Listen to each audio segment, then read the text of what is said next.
Teaching number 209. As the appointed time approaches for this way of delivering my teaching to end, you are penetrating more and more into my divine message. You know that while I have been giving you my word, the world has lived without feeling or hearing me. Few are those who have known of my coming, the rest of humanity is still waiting, thinking that when I return according to my promise, in material form, that is, that I will become a man again. Only you know that you are already in the third era, in which I have come to speak to your spirit through the chosen ones as spokespersons of my word. If human science gives you signs of its development, recognize that it also reveals spiritual evolution.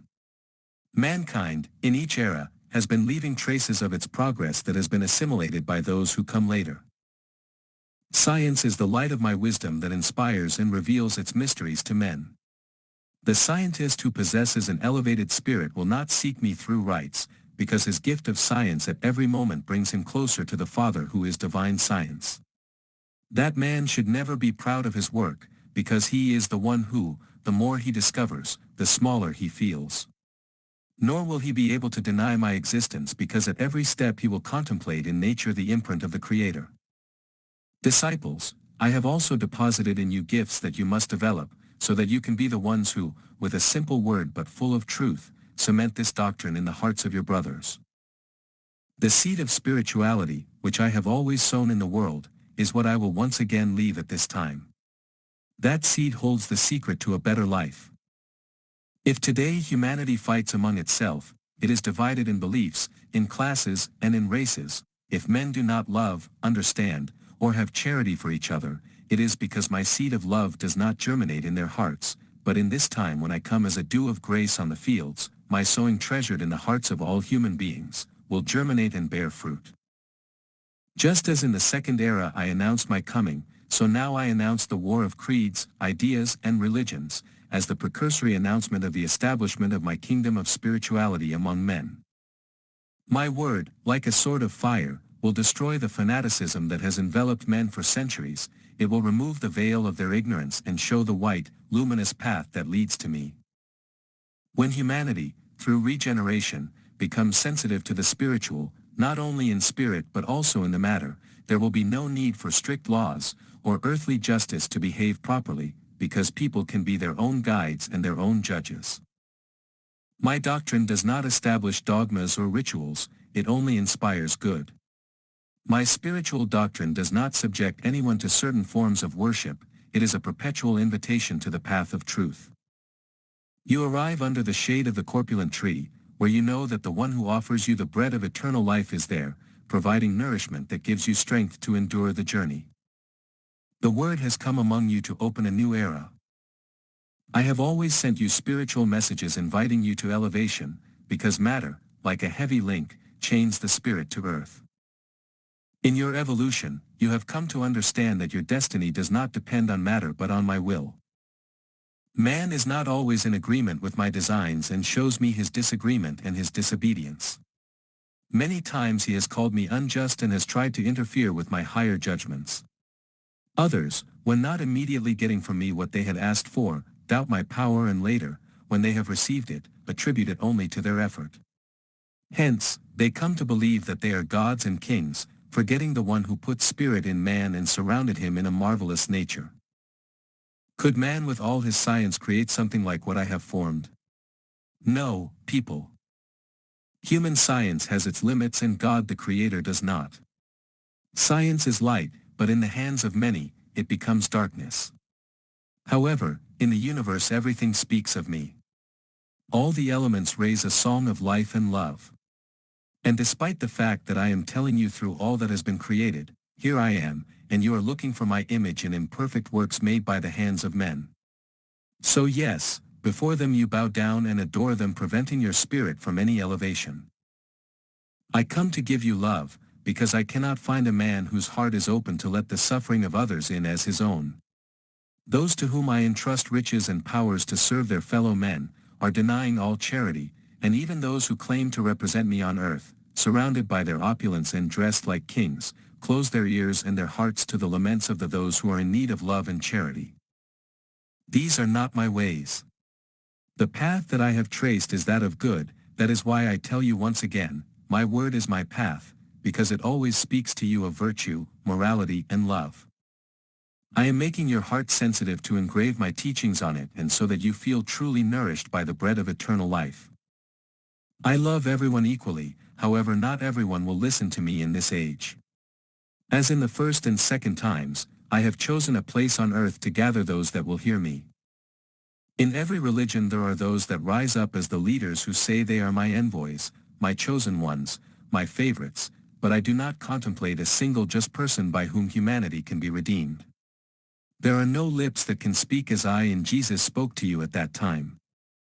In the midst of a whirlwind human beings stir, and in the midst of their chaos, they suffer and groan at the threat of war. Those peoples could have sustained themselves spiritually until I return with my word of the second era, but that bread has been hidden or has been adulterated. And there you have the people, some on their own, others indifferent, most are hardened fanatics. When will the rich man know how to distribute his wealth among the poor? When will the royally dressed man know how to strip off his garments to cover the naked? Humanity is hungry for examples and needs justice and charity.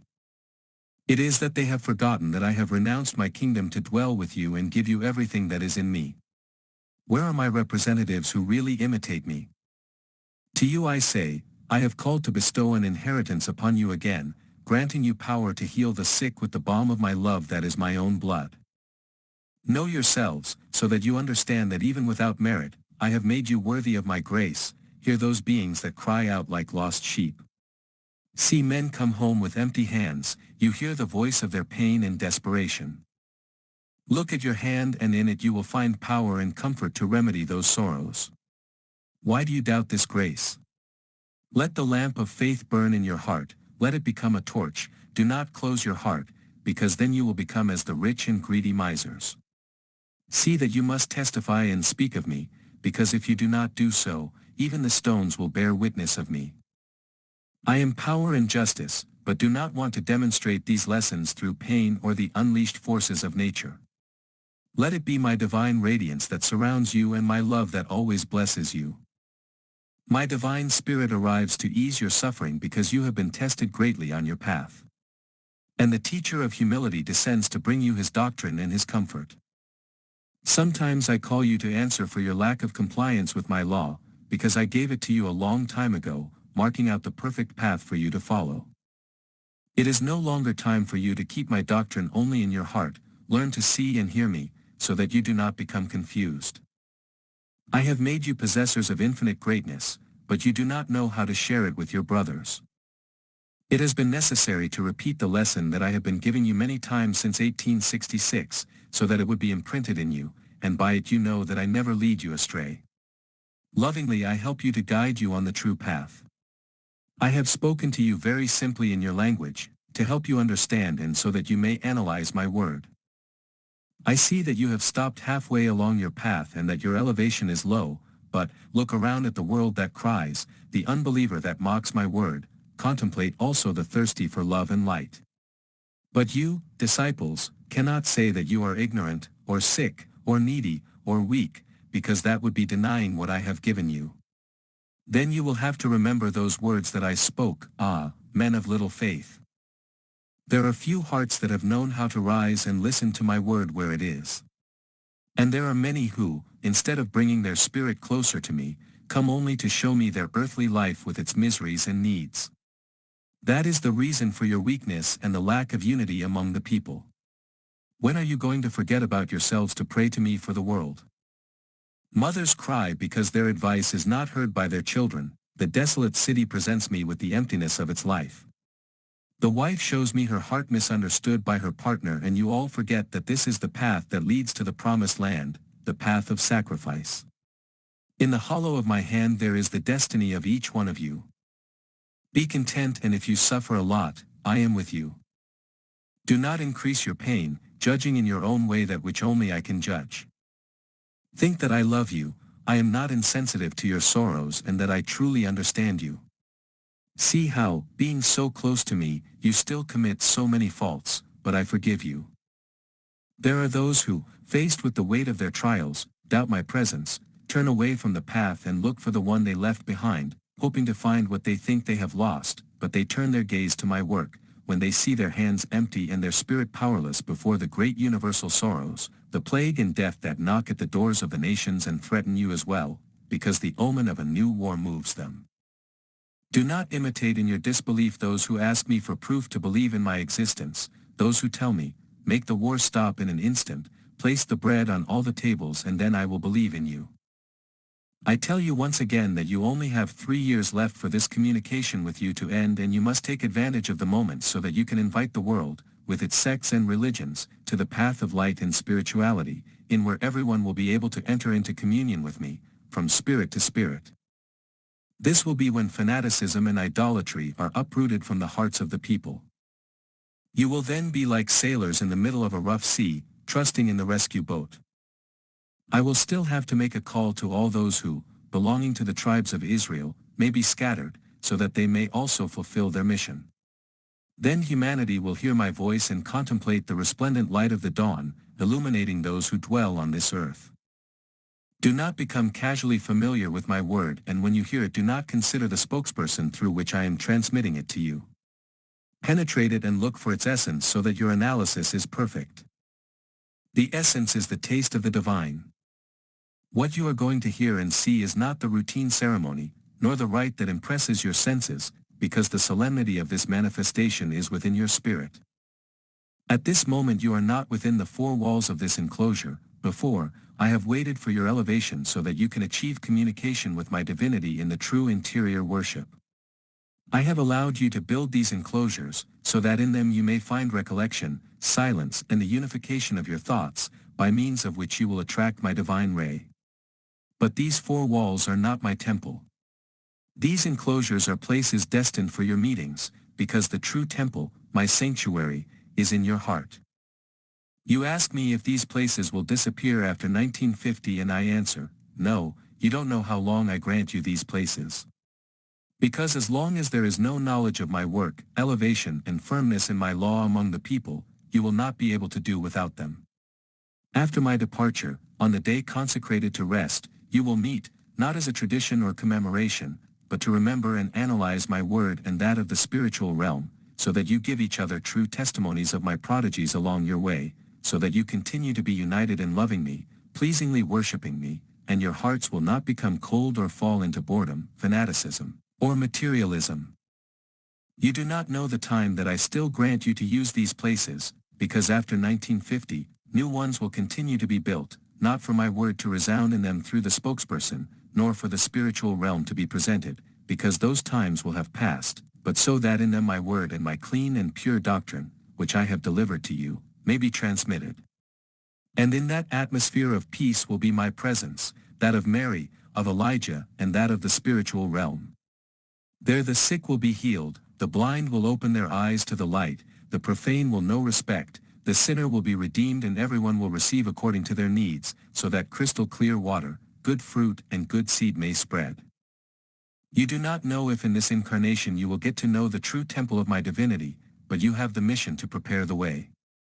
If you do not reach the goal, at least leave the path prepared for your children or for their children to penetrate the temple of my divinity, and then you will come to understand that my presence is not only found in these places of assembly, that not only in them you must prostrate your spirit, and you will recognize that the temple of divinity is the universe, your heart the altar, your faith the lamp and the offering.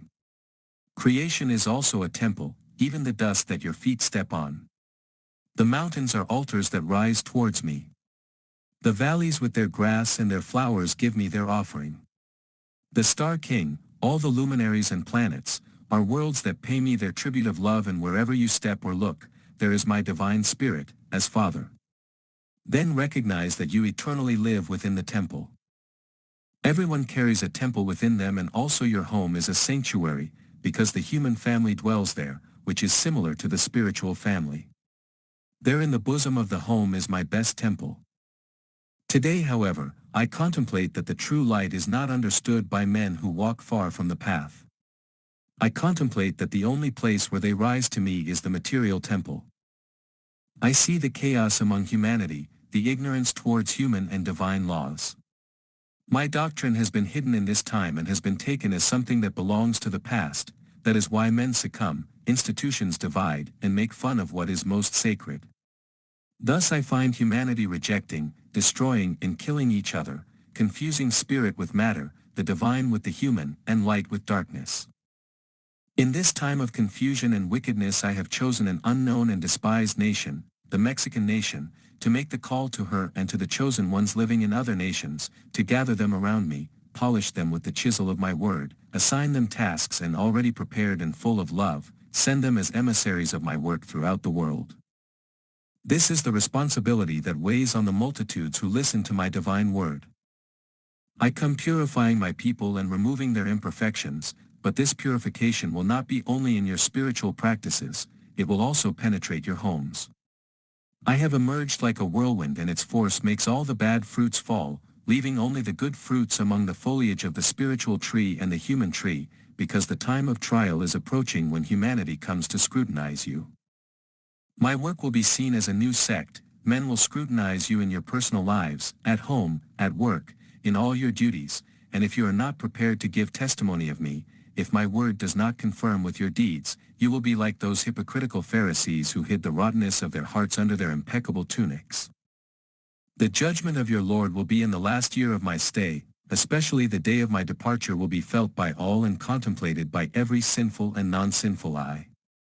I prepare all of you to be the true bearers of my word, of the word that the Holy Spirit has given you at this time.